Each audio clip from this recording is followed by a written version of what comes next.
Ladies and gentlemen, dear guests, welcome to the first ERGP Stakeholder Dialogue Workshop. It is a pleasure for me to see that so many of you responded to our invitation to dialogue and are here in Bucharest today. For a good reason, and not a minute too soon, I may add. The world is changing, and it's our role to see that the rules of the game change at the same pace.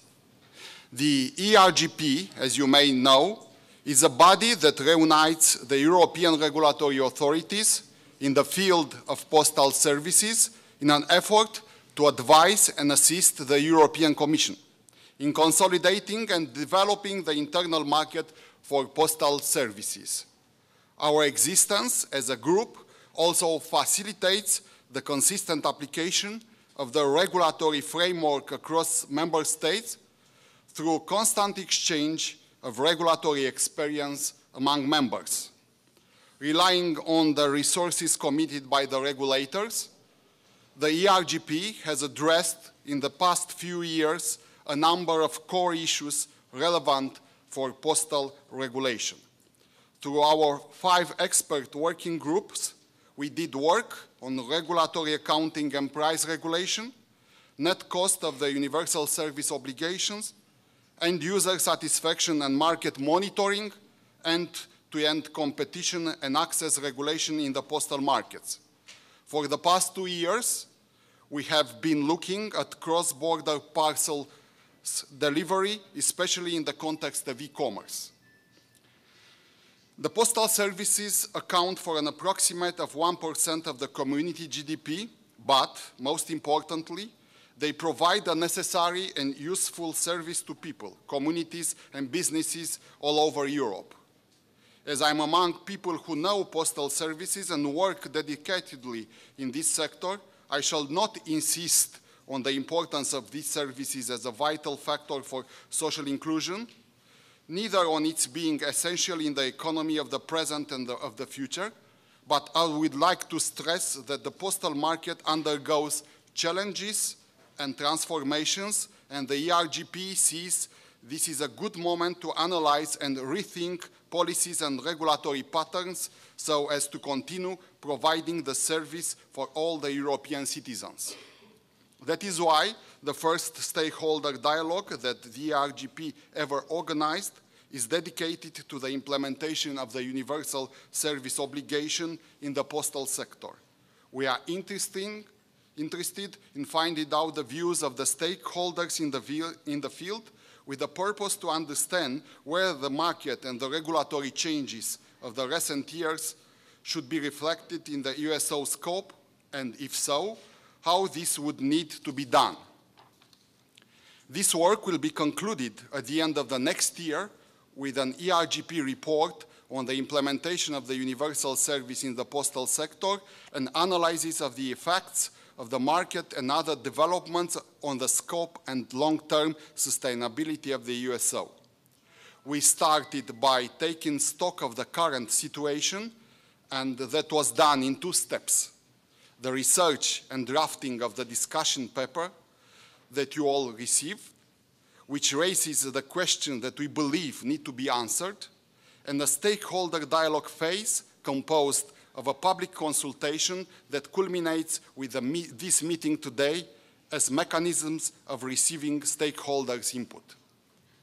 It seems important to me to stress that we have here representatives of the Universal Postal Union, universal service providers, alternative operators, consumers and labor representatives, analysts and academia, as well as a solid participation of regulators standing for almost all European governments. We have the participation and full attention of the European Commission. We are all partners in providing quality postal services to the European users. That is why we called on all of you to contribute, and I would like to make it very clear that your inputs will be reflected in the final ERGP report. And the recommendations in the report, as always with ERGP work, will constitute advice we offer to the European Commission in view of the future policy making for the postal sector. Both the submission made during the public consultation period, we received 32, a record number for the ERGP, for which I thank you and your colleagues from all over Europe who cannot be here today, and the opinions expressed during this workshop will be taken into account. All opinions expressed will be included in the ERGP report and made public together with the name of the contributors, unless we are specifically required not to. This is why we are recording today's proceeding on camera. I won't keep you longer. I welcome you again and pass the floor to my colleague, Mr. Jacques Hamad, Chairman of the Belgian Regulatory Authority, and at the same time Vice Chair of the ERGP in 2014, who will be the moderator of today's discussion. Jack, you have the floor.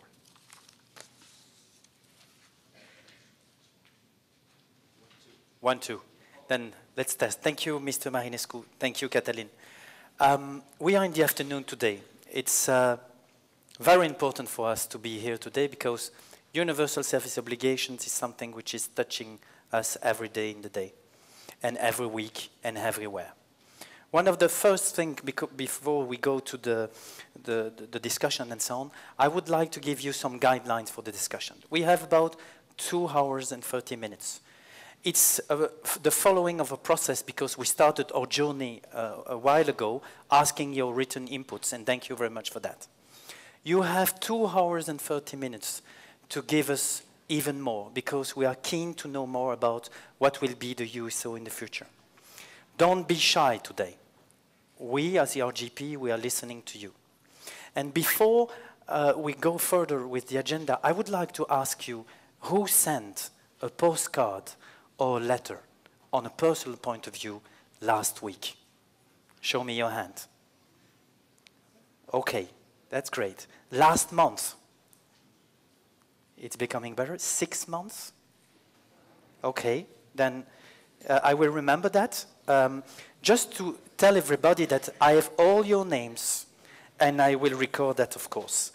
More seriously, you got in your package a card. Please change that. Use it. It's very important. USO. And for the people I know already, when I go home in the evening, I have my neighbor, which is a wonderful woman of 80 years old.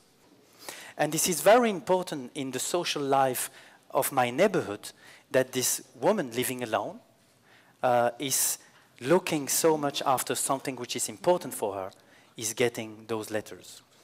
And I will not talk today about my grandma when she was sending me letters years ago. When I was very young and I was getting letters, I was expecting when I was going to summer camps to get the letter because there was a bit of money inside the letter. And in all my life, and it should be about the same for you, those postal services and activities were very important. Then for ERGP, we know that the world is changing. We know that maybe we have to raise few questions. Technology changes, policy changes, behavior changes, and we would like to learn more about that. Then we split the discussion sessions in 2 parts. Part 1, we will try to figure out what can be the future environment of universal service obligations. And if we designed it in the first discussion, we will try to go to the second part of the discussion, which means then who will do it? Who will pay for it if we have to pay for it? And ask those difficult questions. Then before we go into this discussion, I would like to invite my colleagues, Camilla, to explain you where we are in the process of our consultation.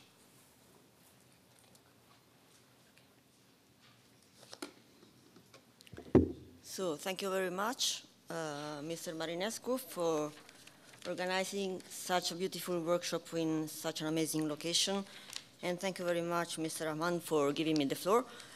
I will make just a very quick presentation on what we are discussing about. We are discussing, and what is the purpose of this stakeholder and public consultation. As Mr. Marinescu already mentioned, we are going to include all your inputs in the final report, which will be adopted by the end of next year, in 2015. So we started as ERGP group from the week report, and then we sent questionnaires to 24 countries in order to better understand how is the current universal service obligation working. And we took stock of the current situation of the universal service obligation, accounting for the recent market and regulatory developments. Mainly the fact that we registered a drop and a decline in volume letters from 2008 to 2012 for a ranging from 4 to 40%. And we also make a benchmark on what's going on in the EU countries and also outside the EU countries, mainly Australia, Canada, New Zealand, and USA. So what we did is that we asked countries to answer questions to understand what is the current situation of the universal service obligation, what has been the changes over the last 10 years, which is the relationship between universal service obligation and market players, what and if there is any net cost of universal service obligation, and what is the universal service provider mechanism for designation, financing, and cover the cost. About the first issue, the current situation for universal service obligation, you see this circle, and what it is inside the circle means that all responding countries consider and have the issues putting inside the circle within the framework of the universal service obligation. So quality of service targets, single piece register mailed. We have a slightly different situation on obligation of minimum number of postal offices, which are inside the universal service obligation in the vast majority of countries, except 2 countries.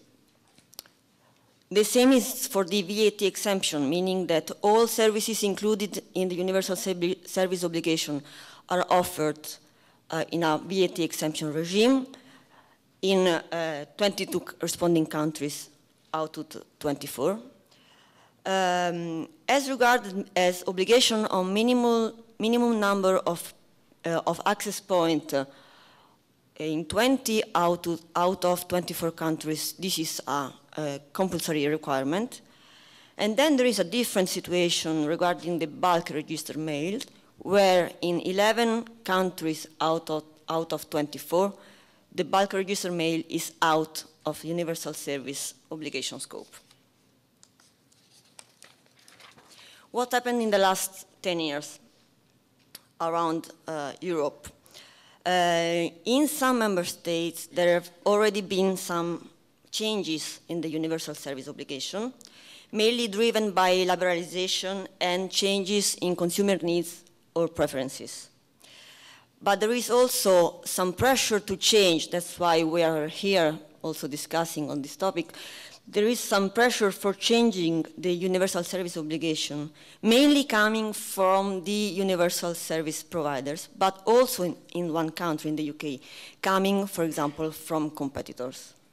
And there are some countries like Bulgaria, Malta, Norway, and the Netherlands, where there are plans to revise the universal service obligation within the flexibility provided by the Universal Service Directive. There is a very last consensus on the fact that the current framework protects consumers and is meant to avoid social exclusion. Although in some countries there are some substitutability between services within the universal service scope and outside the universal service scope. So in some countries, some services that fall outside the universal service, the universal service obligation are considered to be able to avoid social exclusion. And what we also registered, very important, is that some services currently included in the universal service obligation are offered at a loss over, at a loss over the last 10 years by the universal service providers.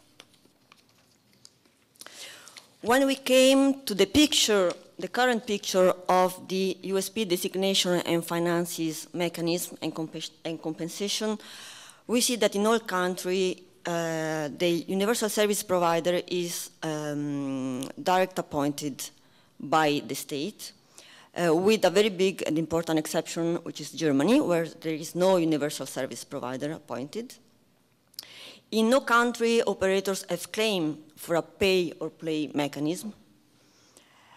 When we come to the financing mechanism, there is a mix by public funding. The cost may be financed by the USP itself, by competitors, by consumers.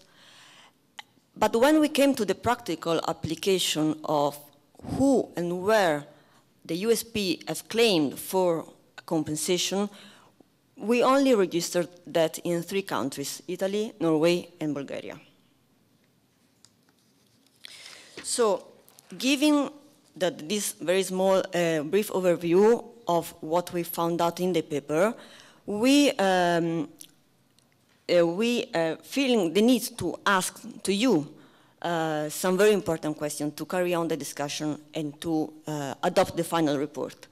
I'm not going through all the questions, we just make some clusters, mainly related to the universal service definition, to the universal service provider designation mechanism, to the finances mechanism, and to how universal service obligation affects competition.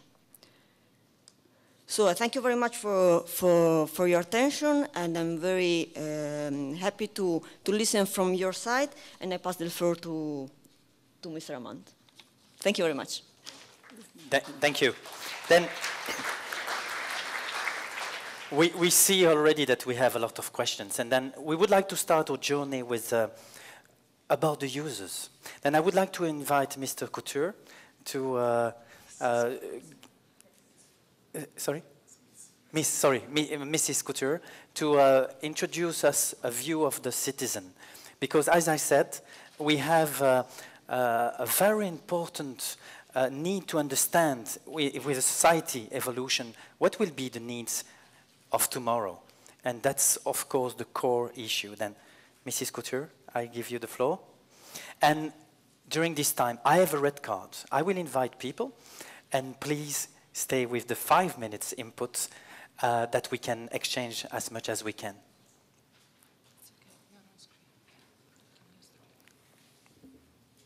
Hello, so my name is Xanthi Couture, and I'm here on behalf of Citizens Advice Scotland, and the Consumer Council for Northern Ireland. Citizens Advice is a statutory watchdog for postal services in England, Wales, and Scotland, and undertakes research, policy analysis, and direct consumer scrutiny functions in relation to the activities of Royal Mail and Post Office Limited. So a bit of background to Citizens Advice's role is that on April 1st, 2014, Consumer Futures, which was previously Consumer Focus, was the statutory representative for consumers of postal services across the UK, and it became part of Citizens Advice. And the responsibility for Post in Northern Ireland transferred to the Consumer Council for Northern Ireland. Okay, and this is a tweet from our @CabPost account, which is Citizens Advice Post account, and those are the consumer watchdogs. Just a bird's eye view of the issues affecting the UK, broken down by nation level.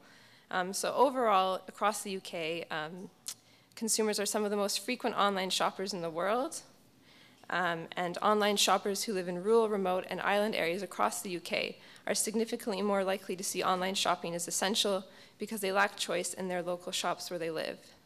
And this is, of course, against the backdrop of declining letter mail. So at a Scottish level, there's 1 million people who live in rural areas, and 280,000 of these live in rural and remote areas. Rural Scotland accounts for 98% of the landmass of Scotland, and because of its geography and topography, it affects the provision of postal services in a number of ways. and almost half of the 3,000 addresses exempt from the USO service in the UK for health and safety or difficulty of access reasons are found in Scotland.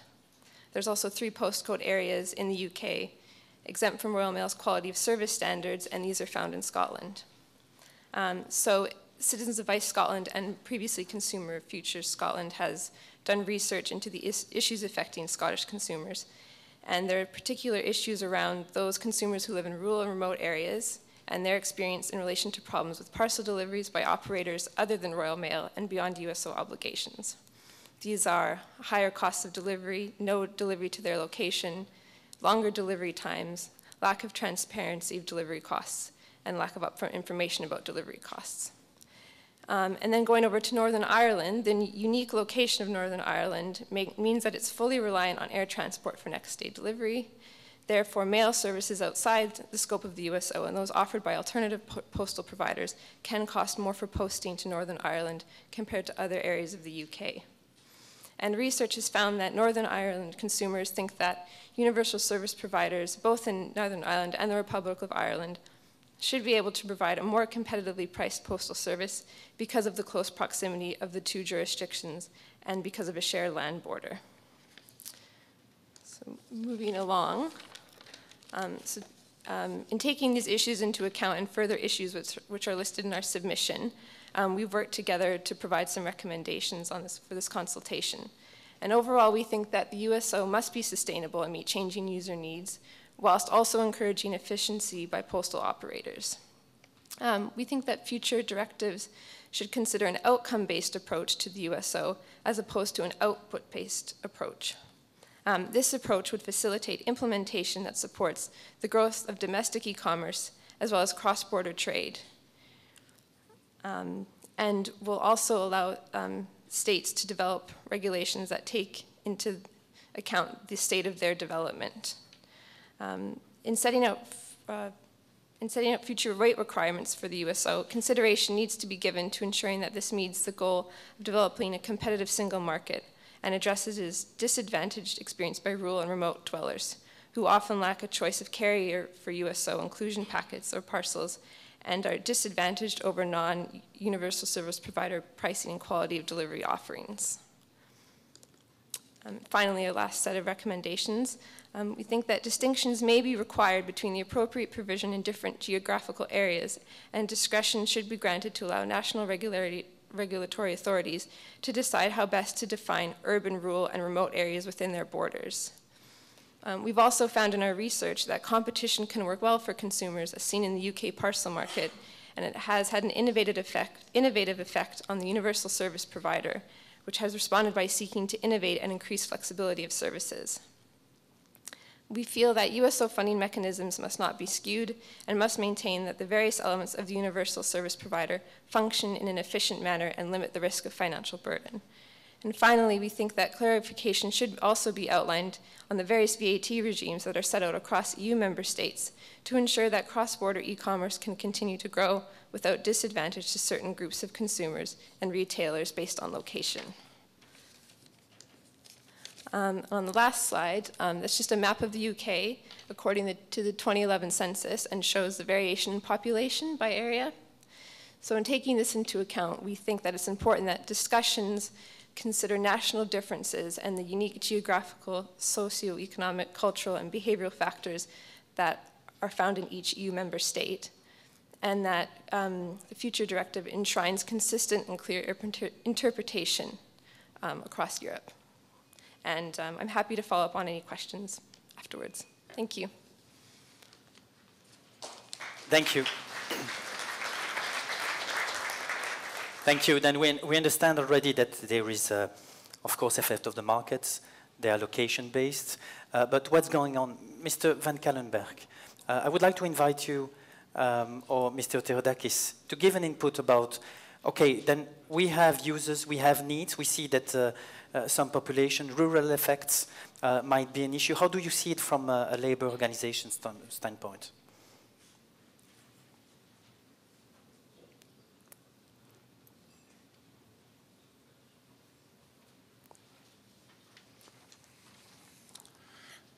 Hello, thank you all for having invited me and allowing this input from the labor movement. I will just briefly say a few points. So I represent ROPA. We are a global trade union federation. I work for the European region, and I represent the postal and logistics sector. Now, clearly, I will follow up on the presentation from our colleague from Citizens Advice, and I will focus mainly on how we see the implementation of USO from, let's say, a trade union perspective and a worker perspective. Now, it is not news to anybody in this room, so digitalization and the drop in letter volumes are two realities that shape the restructuring processes of the European postal sectors and inevitably postal sector work. Universal service obligation translates into a number of varied regulatory measures aiming at providing all users in a given territory non-discriminating access to a given level of quality. As a labor movement, we strongly believe that all individuals in a given territory should be covered by the universal service obligation, and vulnerable groups should be specifically targeted, considering primarily risks of social exclusion. Specific targeting should be left at the discretion of national regulatory authorities. A European minimum scope should allow sufficient leeway to define targeted groups and their coverage through the universal service obligation at national level so as to take full account of local needs and realities. Postal markets liberalization has not delivered the expected better services at lower prices. Instead, from a labor perspective, it has meant the significant deterioration of wages, working conditions, and actually signified job losses. Additionally, universal service providers report, and you have noticed this in your consultation, unfair competition practices from competitors and cream skimming. Any change in the scope of the USO must avoid generating additional pressure on universal service providers, particularly vis-à-vis the net costs in implementing the USO. In drafting your recommendations in the implementation report, please, we urge you to take due consideration of proposed changes in the scope of the USO and the quality constraints of the universal service, as inevitably your recommendations will shape the working conditions of workers in the postal sectors. Postal networks need to adapt to modern transformations. Universal service providers must be enabled to implement those changes without unfair competition undermining those efforts. Those necessary changes will be implemented by the working people, and it is of crucial importance to enable the sustainable adaptation of universal service providers to modern realities, whilst keeping in mind the universal nature of the postal service and their social cohesion functions. Postal services, we understand them as services of general economic interest, and as such, they need to be safeguarded, ensuring universal accessibility and enabling a level playing field in terms of competition in carrying out this universal service. USO sustainability depends largely on its financing, which needs to be consolidated at European level without dismantling the capacity of universal service providers to deliver the universal service under the known quality constraints. I look forward to the discussion, and I'm happy to answer any questions you may have on this. Thank you again for giving us the opportunity to input in this consultation. Thank you very much. Thank you very much. I think that we already got some interesting insight about the components. We have inclusion, we have... My colleague would also like to... Okay. So thank you. I will try to stay in this 5 minutes because we are already 2 now. I will just give some highlights. Nobody will deny the importance, you all, the importance of the postal sector for the economy in general and for the community in particular. Universal service is one of the crucial aspects. Employment is a major factor. Workers contribute directly and indirectly to the development of the postal sector. We are of the view that the provision of postal services must be organized in such a way that a high level of consumer and user rights is ensured, and that the universal service is well financed in order to achieve this goal. And I say, maybe it's a little bit politics maybe on this moment, and I say it with the words of the Commission President today. He said, today it's the Commission last opportunity. So, we have a new Commission, and it's the last opportunity. It becomes clear to us that we have to safeguard our European model of services to the citizens. Competition may not lead to the profitable outcome for the postal operators alone. Operators alone. Therefore, the citizens and the workers continue to support the current USO. As European postal stakeholder, notice that the liberalization has produced a few winners and many losers, with massive deterioration of employment and working conditions. So, let us save universal service obligations. Thank you. Thank you. Then we have already some components, but we still don't have real perimeters. I think that when we see and we go across the world, we see that it might be differences between USO. We are not in details clear about rural needs and so on. Maybe I would like to invite Mr. Saas from the Netherlands and to provide us from a government point of view. Is it USO definition a question of society? I heard earlier that it was probably something that we might have difference between member states. What's going on in the Netherlands and how do you see it? Thank you very much. Yes, I've been asked to say a few words from the perspective of the government. My name is Jeroen Saas. I'm working in the Ministry of Economic Affairs in the Netherlands and responsible for the regulation of the postal market in the Netherlands. There has been one central issue that we've been grappling with in the last couple of years within our ministry when it comes to postal affairs, and that has been the declining volumes in the postal market. And let me show you a slide on this. What you actually see here is that what we've done is we have commissioned a study by WIC in 2010. They produced it in 2011, where we asked them, how do you see the market, the Dutch postal market in the future? And they had three scenarios. I won't try to qualify it as pessimistic or optimistic. Well, one scenario was like, you could say, the business as usual, and they had a decline of around 4% per year. Or if you really go into a digital phase, in a digital world, it would be 6.5% per year. Well, what actually happened is that more or less roughly between 2003 and 2009, we had a decline around 3 to 4%. And what we see in the last years, we saw a decline between 8 and 10%. And these are quite imposing figures. So actually what WIC saw, let's say in 2010, well, they couldn't even imagine at that time that the developments would go so fast and the declines would be so steep. So what has been our policy response? Well, there are two parameters that have been guiding our policy response. Here you see them. Of course, the first parameter it's quite obvious. It's simple economics.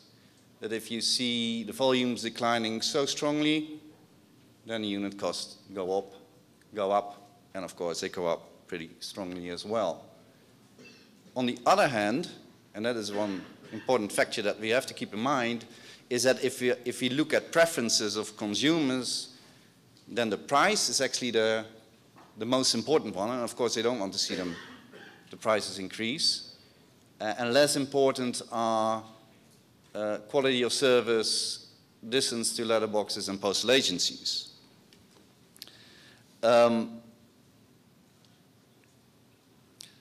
So, of course, if you look at these volume declines, and we didn't want to increase prices, but we had to. I mean, with those volume decreases in volume, you have to increase the price, because in the Netherlands, the USO is a private company, and they are profit-based. So therefore, to prevent further price increases, what we had to do is we had to change our USO requirements. So what did we do? If you look at the current situation before 2014, we had, well, you see them here, 6 days a week collection and delivery, almost 20,000 letterboxes and the 2,500 postal agencies. These are the, let's say, the issues that we can influence. These are the parameters that we can influence from the policy side. The monetization that we've started, on the 1st of January 2014, we went to 5 days per week collection and delivery. And we have right now a bill in Parliament for further reduction of the letterboxes and the postal agencies. And as you can see, that is quite substantial. It will be more than halving the service on those parameters.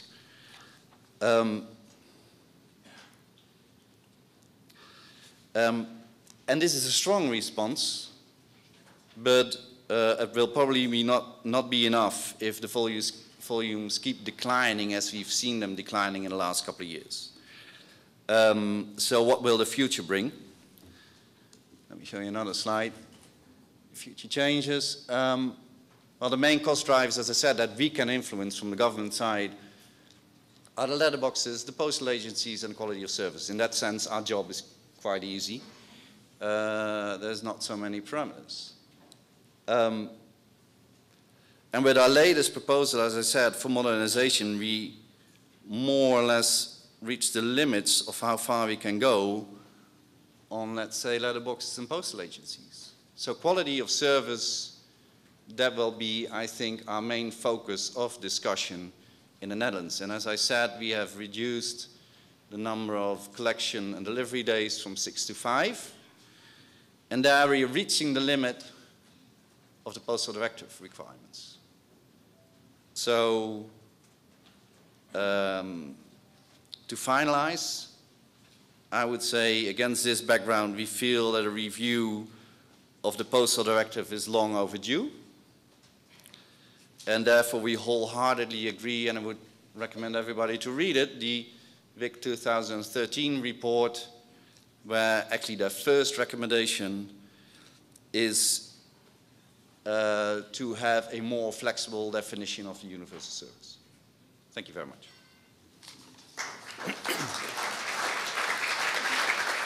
Mr. Sass, just a quick question for you, for my understanding, then for everybody.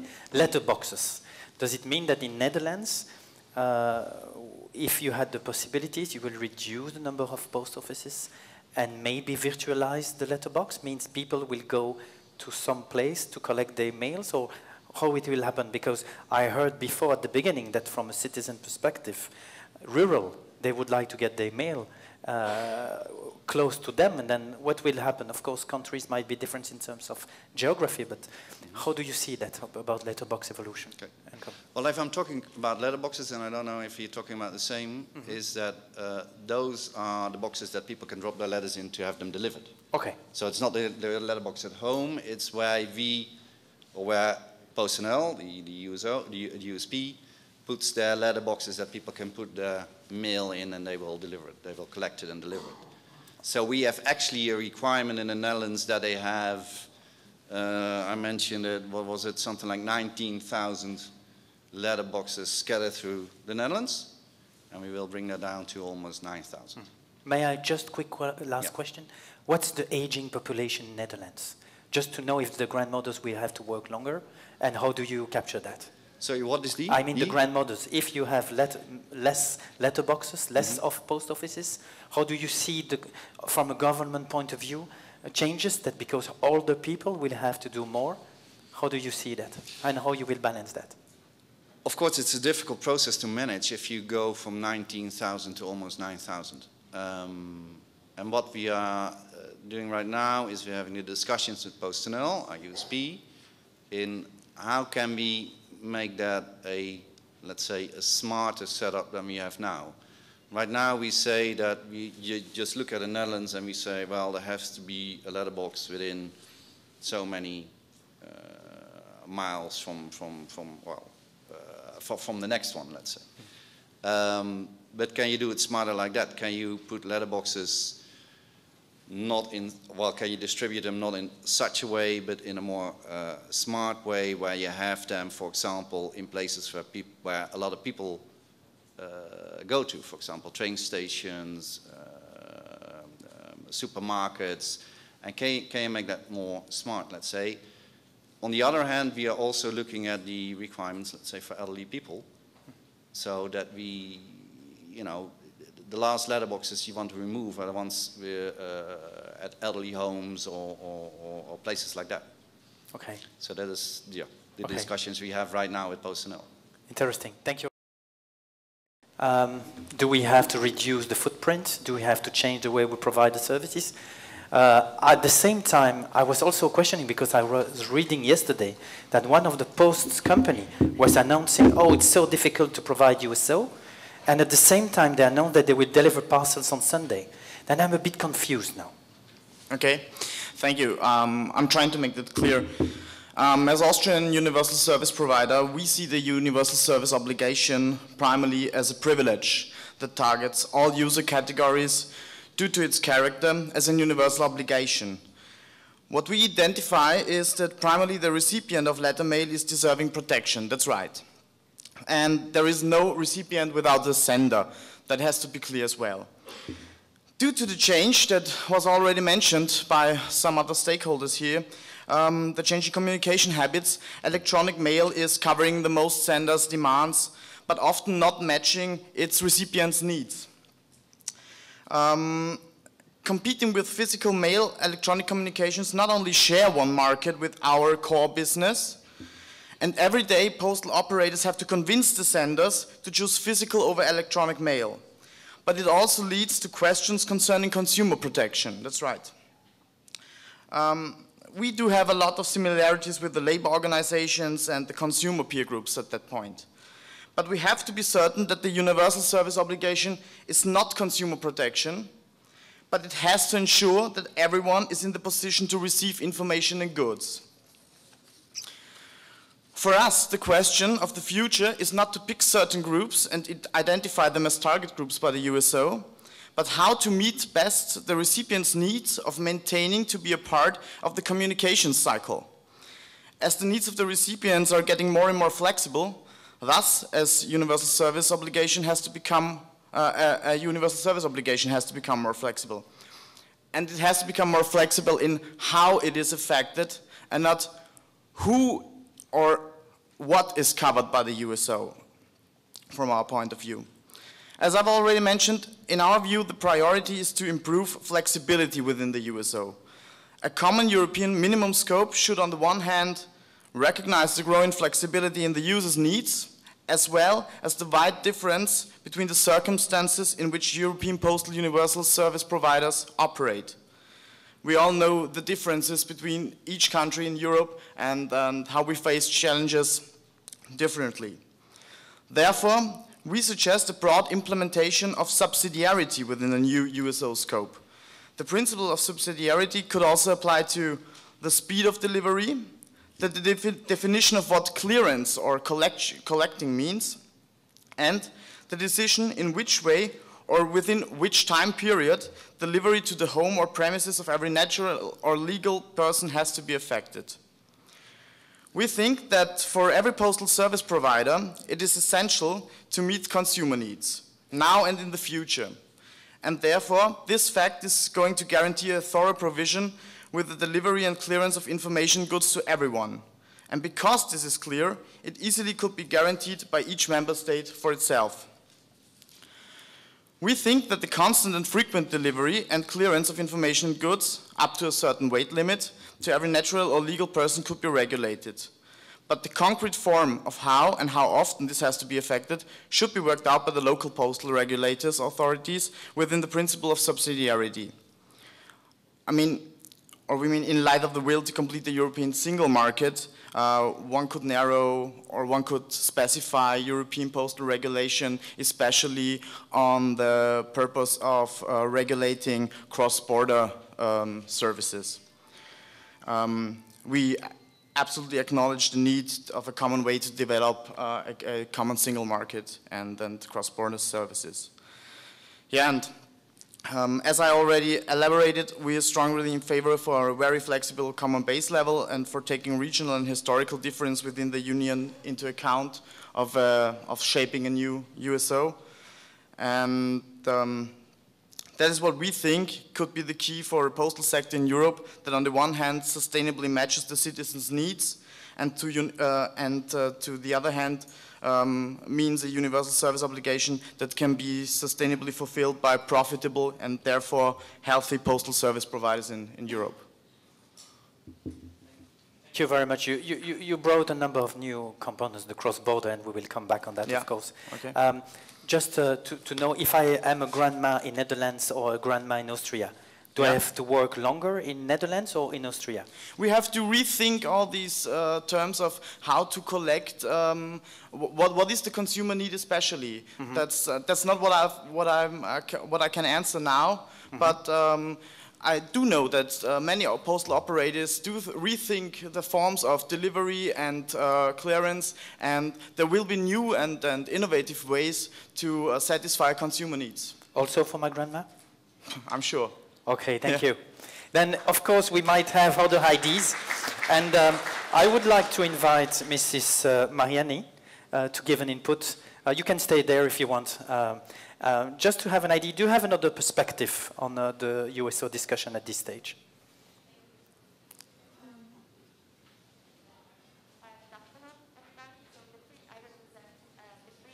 Post initiative, which is an independent initiative that includes alternative postal operators across the EU, and that they call for a fair and competitive environment in the postal sector. A level playing field for our members is vital for their business growth, for their responsiveness to the market changes, and for consumer benefit. The FFPI would like to thank you for the opportunity to participate in this workshop and welcomes the decision of the RGP to reflect on the implementation of the universal service obligation in the postal sector. The FFPI members believe that the postal directives have gradually liberalized the postal sector, but have not succeeded yet in the creation of a true competitive market. Furthermore, the FFPI members feel that the current regulatory framework has done very little to promote innovation and business growth in the sector, but has instead, via the USO, allowed a protective behavior, in a certain sense, of the incumbent operators to the detriment of the alternative providers. In practice, the USO has guaranteed the incumbent operators that they can benefit from a condition of preferential treatment. We refer in particular to the VAT exemptions and the strong negotiating power that has provided and continues to provide a comfortable leverage to compete in the liberalized market, also in the parcel sector, for example, through cross-subsidization and price discrimination. We think that there are two main consequences: very limited investment by alternative operators in the sector and an increased fragmentation in the market. With this in mind, the FFPI would like to call the RGP in this reflection process to take into account a few recommendations. First of all, the FFPI members invite the RGP to reassess the universal postal service definition in light of the consumer behaviors and needs, and of course of the demands in communication matters in the new digitalized area, and to remove the USO, or at least to reduce its scope as much as possible. We think that important questions at the moment are: what is the role covered now by the Postal Service, and what is the service level that is relevant for consumers in the digital age? The FFPI members, for example, would like to reduce the scope, the USO scope, to a very limited products range, and to base the definition on maybe on the quality of service, for example, not on the basis of the delivery frequencies, but on the transit times. The FFPI members agree with the conclusion of the quick report, and that the definition of universal service must move away from the one-size-fits-all approach. The FFPI members need for more an harmonized and clear European definition of universal service, which should be based on general principle and leave the possibility to adapt to national circumstances than, like has been said, for the regulatory authorities. For example, it should be set a maximum number of deliveries per week instead of a minimum number, as in the current framework. The FFPI recommends the ERGP also to introduce the possibility for regulatory authorities, for example, to unbundle the service that might remain included in the universal service definition, to introduce also, as has been said, more flexibility and pragmatism in the sector, and favor the entrance of multiple innovative business to the market. We call for independent regulatory authorities that are entitled, for example, to tender out any postal services included in the universal service definition, and to intervene only in the event of market failures, thus taking over, in this case, the role of the incumbent operators. The FFPI would like to see the RGP and this reflection process to move to create an umbrella framework for this process, maybe towards the creation of the European Agency on Postal Sector that could have coordinating powers and lead to a more harmonized definition of universal service at EU level.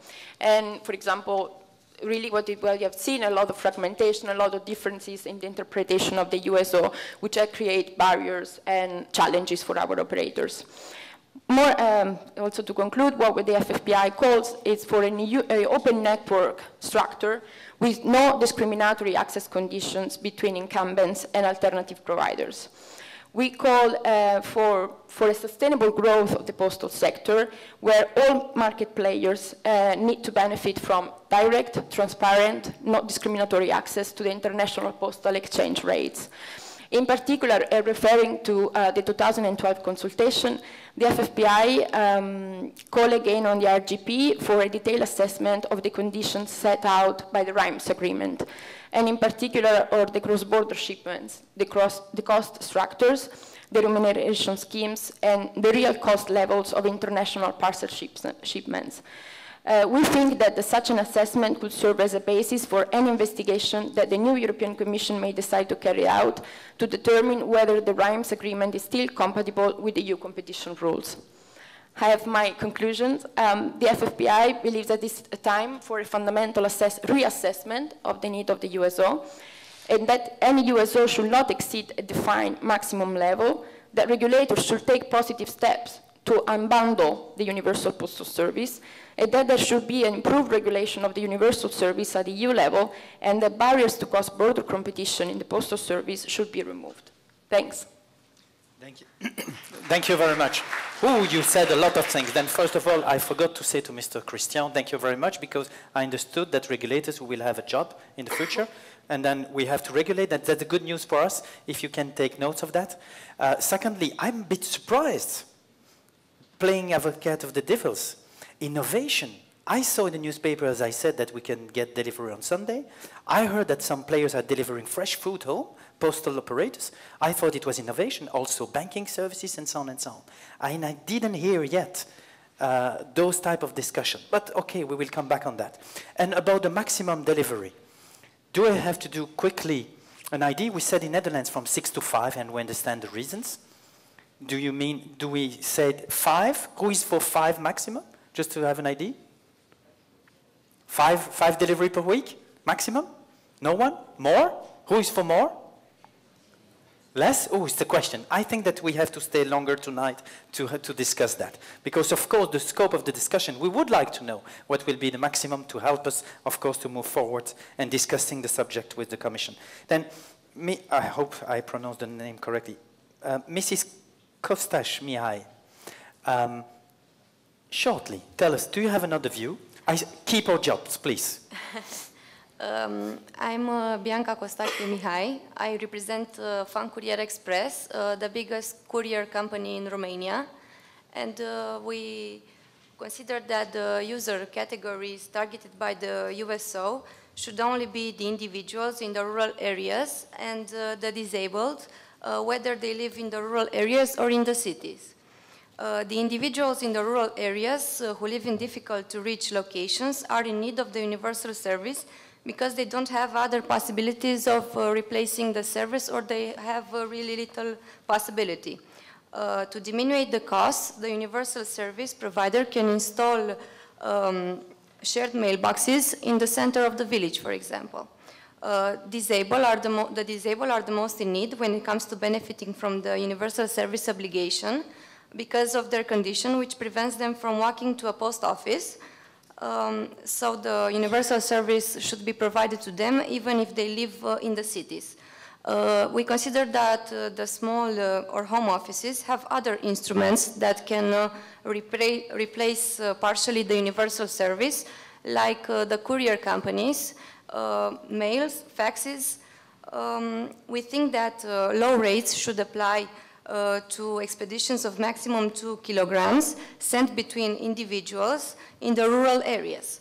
The urban postal delivery shouldn't be included in the universal service obligation because of the costs. The costs are not disproportionate thanks to the infrastructure and the higher volume of parcels and envelopes. The common European scope should be balancing the rights of certain categories of individuals and maintaining a concurrential market in which favoring the universal service provider does not affect the other courier companies. We consider that there shouldn't be just one designated universal service provider who will benefit from the compensation fund, because this might lead to favoring of a non-efficient universal service provider. We also think that the categories of beneficiaries and also the sources of funding, the compensation fund, should be clearly stated in the European legislation. We should analyze 3 countries in which the universal service did not lead to excessive costs, as it did in the other European countries. For example, in Germany, there is no universal service provider designated, as all the postal service providers can offer similar services to the universal service. In Sweden, the only compensated service is the delivery of literature for the blind, and in Great Britain, the authority of regulation controls only the price of one service, which also brings profit.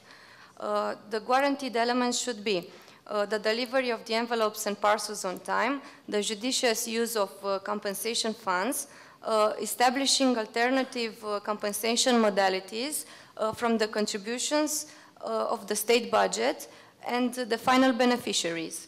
The essential elements which need to be regulated are the sustainability of the universal service through the universal service provider's own resources, using the compensation fund just as an exception, not as a rule. If it's mandatory to constitute a fund of compensation, the European legislation should state the institution or the beneficiaries that will contribute to that fund in a transparent way. Also, it should be the authority which will manage the fund should be an independent one, non-political, and its members should not have connections with the universal service provider which will benefit from the funds.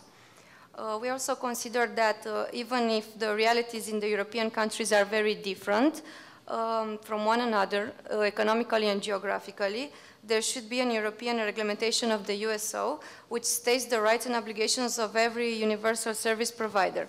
The European regulation should also leave certain aspects for each country to decide on, like, for example, the maximum delivery time, which can vary because of the difficult landforms in each country or because of the infrastructure. Regarding the situation in our country, we consider that in order to sustain the universal service provider, we should not tax the other postal service providers, like the courier companies, because this will lead to an artificial profitability of the universal service provider, which can cause the distortion of competition. In Romania, the universal service already has affordable prices and VAT exemption, So we consider that if other measures are added, like taxing the alternative companies, it would be anti-competitive and unfair. Our company, for example, can provide mail services that can substitute the universal service, as we ship around the country in every village and rural area possible. Most courier companies also offer similar service as the universal service provider, but at a better quality.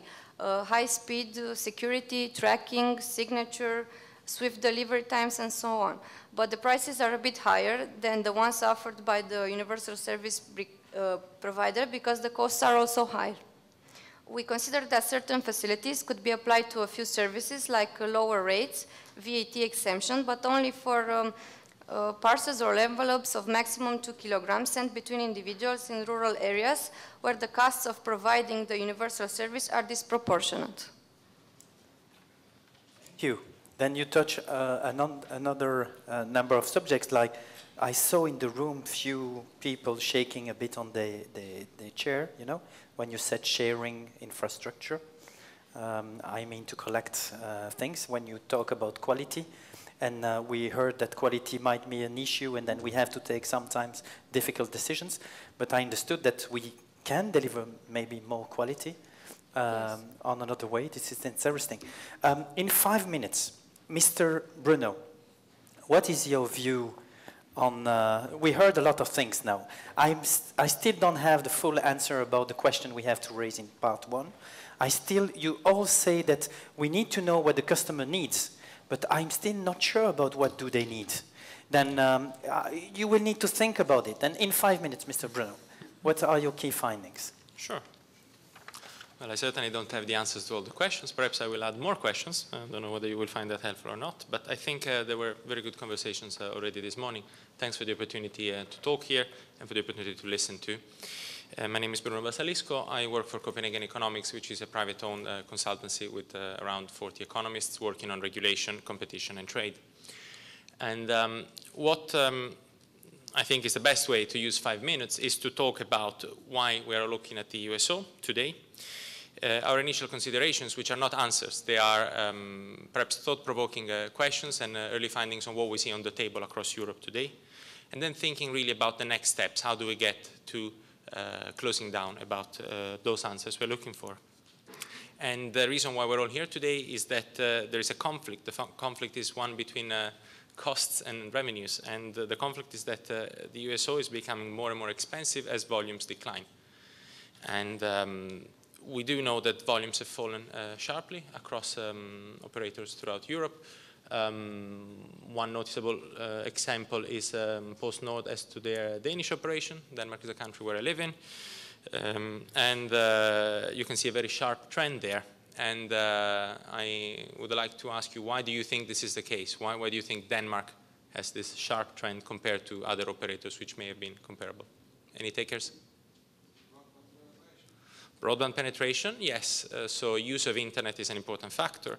And when we talk about use, it's also about who is using it. And clearly there is a change which, when you look at EU-wide, and this is actually the 2013 Eurostat figure on 72% use of users that use the internet, accessing it at least once a week. So this has doubled from 2004 to 2013. It's not 100%, clearly not, but it is quite high. And it will be interesting to see what happens when smartphone prices fall further. And what we see is that there are shifting tectonic plates in Europe, in the postal world, and there are 3 fault lines, conflict lines. One is about changing needs, and there's a generational clash here. And there are old needs and young modes of communication. And when we look back at the first postal directive, the public debate for that one was kicked off by a 1992 Green Paper, which starts by quoting statistics of 1989, share of postal industry in terms of GDP in 1989.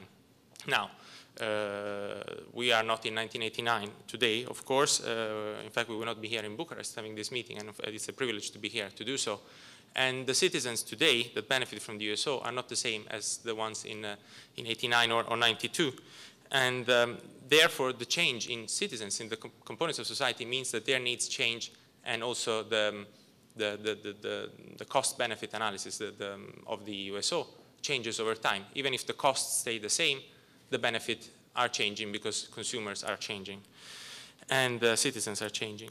At the same time, governments are changing too. They want to save money and they want to save public spend by making e-government work as much as possible, communicating with citizens using e-technologies. And at the same time, they want, in many cases, to safeguard the broad USO, without perhaps realizing that some of the volumes that were underpinning that USO were linked to communication by public sector at large and linked to the public sector.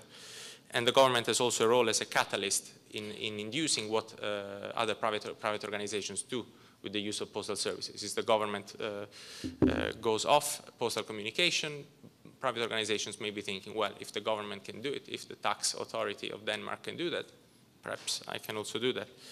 And so for how long is this sustainable? And one point is that we need to always keep in mind about the affordability point, because this is important for consumers, consumer value price. Consumers, of course, always want to save money. I'm very careful with every penny. And when you think about the broader picture about spend on ice cream, which is something that I think we all eat, we find on average that's 65 euros per household in 2010, and postal is quite a bit less than that, 35 euros. So we need to keep in mind what we are talking about and how do consumers perceive this. Of course, these are averages, so as any average, we must be careful with them. So what are the actions that we see on the table that we think people are considering? Well, the broad aims are reducing costs and making the service provision sustainable. And key here may be making sure that there's a target to the large majority of users. And at the same time, there's a desire, and we've heard this morning, that there are services, especially basic services, I would have thought, for vulnerable users delivered in a less costly way. And we think that this means that there are three actions. We've discussed today about flexibility in the USO. I'm sure it's no surprise for any of you that by that people mean a reduction, because if the USO is a set of minimum thresholds and you want more flexibility, well, you are asking for a reduction, effectively. So this is what is on the table, and also flexibility on how this is delivered. At the same time, given the situation of vulnerable users, it is important to think about if it is necessary, and this is a judgment that certainly I cannot make personally, but I'm sure many of you in the policy community will want to consider, to provide targeted support to vulnerable users who cannot afford basic postal services.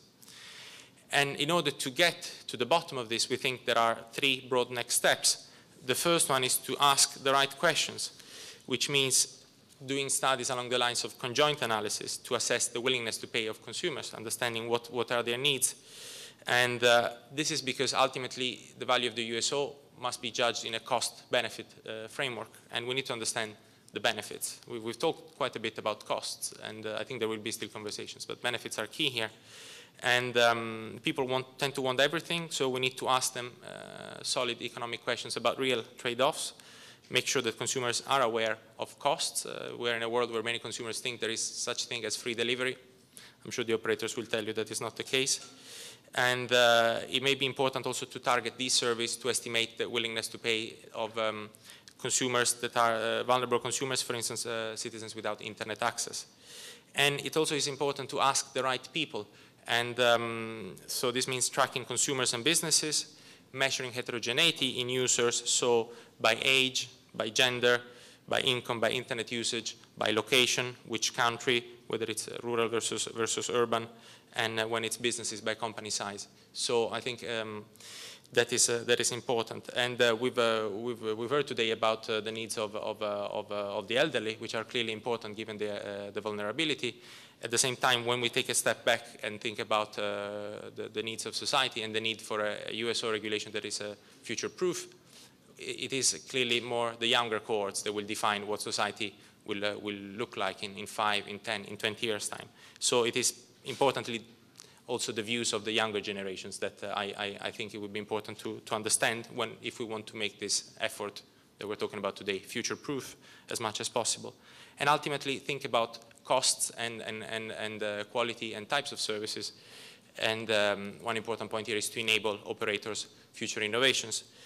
And the point here is that operators have a wealth of knowledge about their costs and about the services that users want. And in today's competitive environment, which is different from what it was in '89 or '92, it is important that operators can be enabled to make those innovative decisions, and therefore that the USO rules are truly future-proof.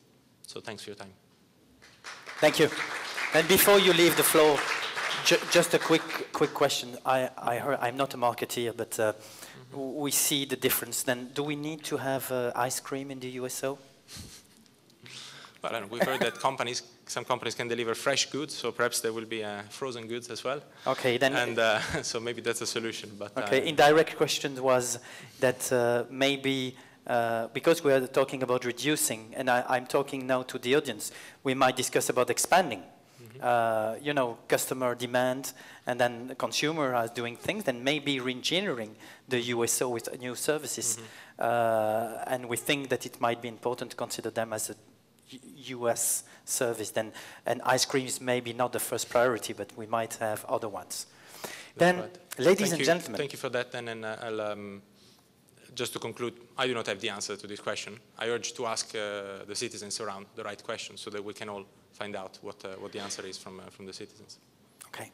Then I open the floor now. If do we have citizens organization who would like to say, because if we look back to the questions we raised, and I'm still concerned that we don't have a full view. We understood that USO reduction, regulation might be required in some circumstances. We see differences between countries, and we should have flexibility, if I understood well, about defining slightly differently by countries. But I still don't understand what will be clearly the scope. We talk about some quality of services, we talk about frequencies, we talk about weight. Do we have here some other inputs? Don't be shy. Then I will design a victim. Then I would like, because, you know, when I was preparing this session, I was hearing that it might be differences in terms of culture between North and South, East and West. And then one of the things I would like to see from an operator point of view, what it's living in your country. Then, do we have Mr. Jan Smet, for example, from bpost? I don't know, where is he? Then, Jan, can you explain us? I heard that maybe in the center of Europe, in Belgium, what's going on? Do we need less, more? Another coverage, other quality, other services? What should be done? Thank you. I think what I took away from the conversation so far and listening to what's happening in Belgium, I think it's a very much of a national question.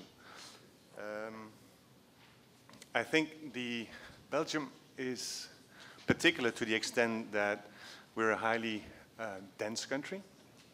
And so as such, we see that the needs are changing, specifically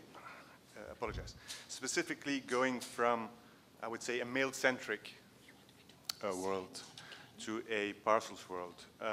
So the best thing is, let's ask the citizens and see what comes out of that study. Thank you. Thank you. Then we have to ask the citizen. Then, Mr. Couture, can you help us a bit further? Because we understand that in rural might be the discussion, but you know, frequencies, and maybe if you have an idea, you talk about borders, and I would like to know, you know, if we change or if we open the doors to have difference between USO services, we can imagine a world where delivery will be done 1 time a week in one country, 5 times a week in another country, or even on Monday in one country and Friday in another one, and then means that maybe the delivery of parcels and letters and so on will take longer because you have to be at the right time to get the shorter delivery. How do you see it concretely? What do we need to consider? Well, I think I didn't mention, but it's in our submission that there's been a lot of research done by Ofcom, which is the regulator in the UK, on user needs, and there's a difference between what small businesses want and rural and urban consumers. And I think a lot of consumers, from from off the top of my head, trying to remember back, that they don't mind a reduction in number of days for delivery and collection of mail.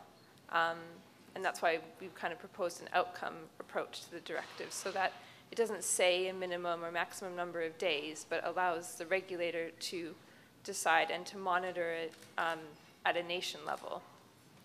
So that would require perhaps further regulation in the directive level so that the national regulatory authorities have that power. And also would agree with Copenhagen economics that there would need to be a quite thorough program of robust research at an EU level on the differences between member states to know that the differences in users at a national level.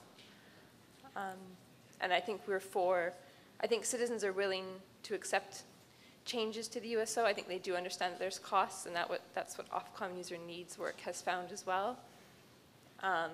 And that younger consumers do have different needs than older consumers. But any changes just need to kind of take into account their needs. Okay, thank you. Mr. Jan Bart Henri in Netherlands, where are you? Then, you know, I saw recently in a public presentation from the Netherlands that there might be differences of the scope of the USO. You know, you have letters, you have parcels, you have magazine, newspapers, and so on. We saw a bit in Netherlands that they were thought about reducing and so on. In Netherlands, what they are looking for and expecting from you, I mean the citizens, do you have an idea? Did you search that already? We certainly have an idea of what our customers expect, and as all the citizens in the Netherlands are still our customers, yes, we know. And therefore, I think in the words what I've heard so far, basically maybe Copenhagen economics was touching on that, the changes are not only driven by sustainability and financing problems due to reduction in volumes, but very much by the changed needs of the consumers. And we are perfectly aware of that, and we of course are the bridge between our customers and those consumers that receive messages and parcels. So number one, we know what they want, we know what they need, and we are adjusting to that continuously, and of course discussing with our government what we should do based on the obligations and what we can do based on the commercial needs that is satisfying our customers. And so we know that, we are adjusting to that, and I'd like to add also your questions about your grandma in different countries. It's very much about smart application, and Mr. Sass said something about that. So it's reducing the collection boxes, but then putting them in more smart places, which might be close to elderly homes, to solve these targeted groups, as was said very good by Copenhagen economics. And I'd like to add something else to that, since you surprised me by asking me a question, which is very kind, is that while we are reducing these retail outlets, we are increasing the traditional retail outlets, which are called post offices, and in our case are all outsourced, but they are post offices with the services of a traditional post office. Those are being reduced, but at the same time we're increasing parcel services outlets. So again, you see the reaction to the needs, the changing needs of the consumers. That was your question. Are we aware of that? We are aware of that, and we are continuously adjusting our services to that. Thank you. Then, Mrs. Atmore. Yes, hello. Then we went a bit in the north, then we go to the UK. I heard that it was a hot topic too, about discussing the USO. Can you a bit explain what is the situation on your side? And of course, what will be if we have to change something on USO? What are the consumer user needs from a UK perspective? And if we have to do something, we heard regulate, less, scope, reduce. What is the situation in the UK?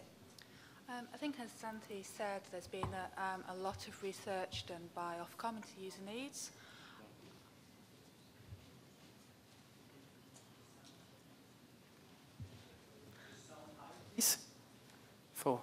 There's been a lot of research done by Ofcom into user needs in the UK back in 2012.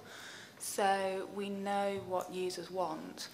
What we have in the UK is a tension, though, between, we've got competition in both the parcels market and in the letters market, which are entering the profitable areas. But we do have continuing user needs in the rural areas and the high cost to serve areas.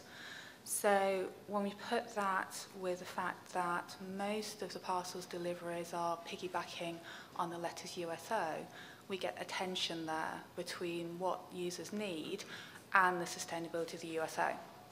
And going into the future, that's the difficulty that we actually have, which is ensuring that we can provide those services with the declining letters market. So we talk about parcels. Do we need to do something and to put it in, because if one product is replaced by another one, do we have to consider parcels in the USO? I would say a lot of hats like that, no? Well, we already have parcels in the USO. We already have parcels in the USO up to 20 kilograms in the UK. And with that, we have changing user needs. So where perhaps on the letters side, users would be happy to have a day less delivery. On the parcel side, they're actually asking for 7 days delivery. And it's how we balance those out and are still able to afford to pay for a universal service. We are close to the coffee pause, and you have something to do. Then if you have other ideas, please come back to me with that, of course. Do we have other type of needs in other countries in Europe? We said we know. It seems that all operators agree. We know. From a regulatory point of view, of course, we would like to know better what will be required in terms of product to be included. Just a quick question on the elements that we should regulate. Can I ask someone from Post of Slovenia to tell us what's going on in your country and which element do we need to regulate then? Please help us. Yes, thank you, Posta Slovenia, Carmen Liebegraef.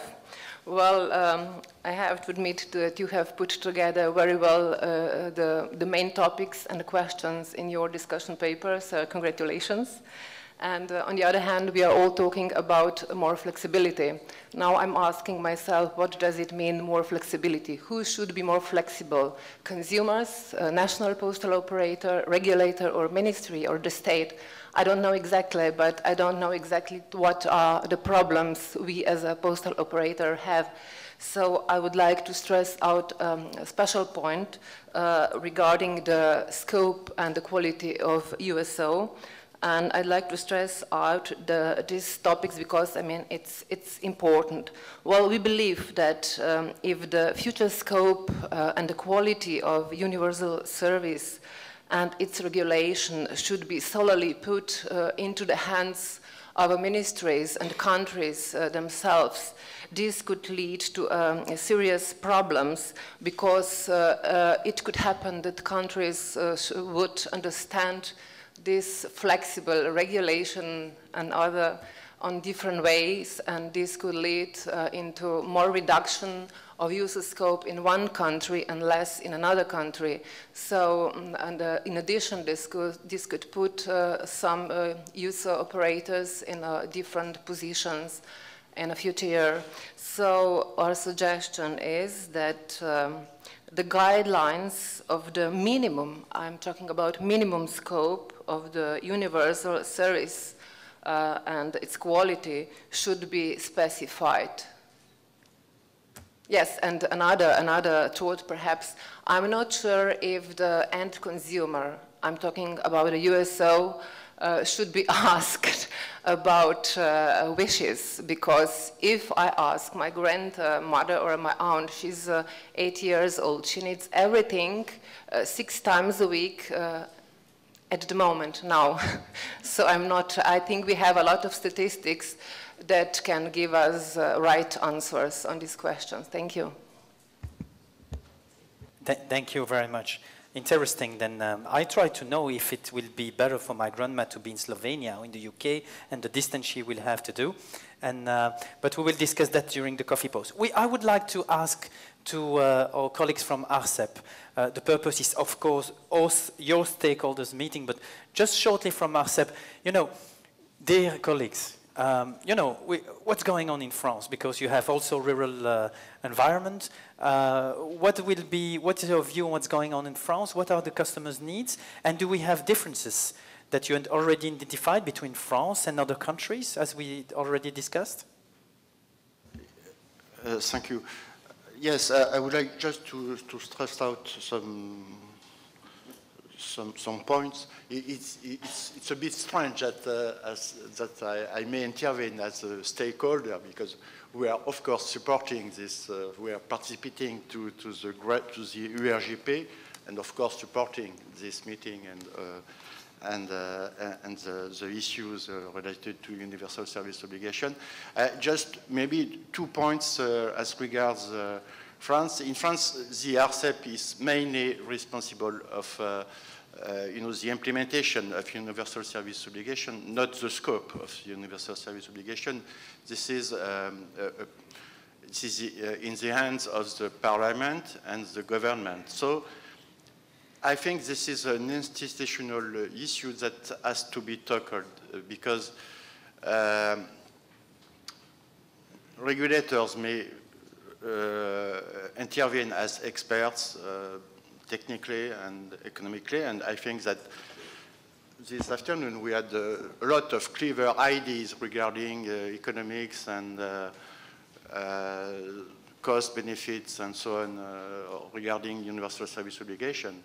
But at the end there will be some political choice, and we have to, I think we will have at the ERGP to manage the cooperation between technical thinkings and economic thinkings and political decisions.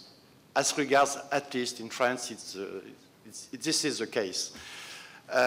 For the present situation in France, I just wanted to stress also that we made a price cap decision this summer for 4 years for the La Poste. This is for 2015 to 2018. And without having to discuss about the scope of the universal service obligation and the conditions in which we had this discussion. So it's of course an increase of price, but this could be done. This is the main thinking at this stage, is that this can be done without having to reducing the scope of the universal service in France. Of course, in 2 years we will have to maybe to review this, but at this stage we managed. We had the decision that could, you know, ensure the economics, the balance of the postal operators without having to thinking about reducing obligations. Thank you. Thank you. Then just to quickly, because you know I'm really keen to know, Mrs. Fernandez, if I'm right, Mrs. Fernandez. She's there somewhere. Hello. If you can go just close to a microphone. Of course, I could not stop this first part of the session not to stop in the south of Europe. And then in Spain, we discussed about a lot of things. Then just quickly, we discussed about maximum, minimum of USO scope and so on. We discussed about potential interaction cross-border and what will be the minimum framework we might have in Europe. From a Spanish perspective, what will be, in short, your view on that? Okay, thank you, first of all. I think all of us agree that it is a very difficult question. And of course, we don't have the answer. What we know is that it is any decision on the future of the USO will have also have to be seen from a political perspective. It will have a social impact, so we also have to look at it, and the final decision probably it will not be taken in our working groups. Besides, I think from a consumer point of view, there is a kind of contradiction. On one hand, if we look at the demand, at least from the e-commerce or distance selling demand, that most of the items delivered on e-commerce are below 2 kilos, so many of them are delivered within the letter post scope. They want free delivery and fast delivery. And how can we cope with these two issues? If we want it fast, it will not be cheap. And if we want cheap, it's difficult to be fast. So I think there is lots of questions to take into account. And also, I think the important is to be a balanced approach.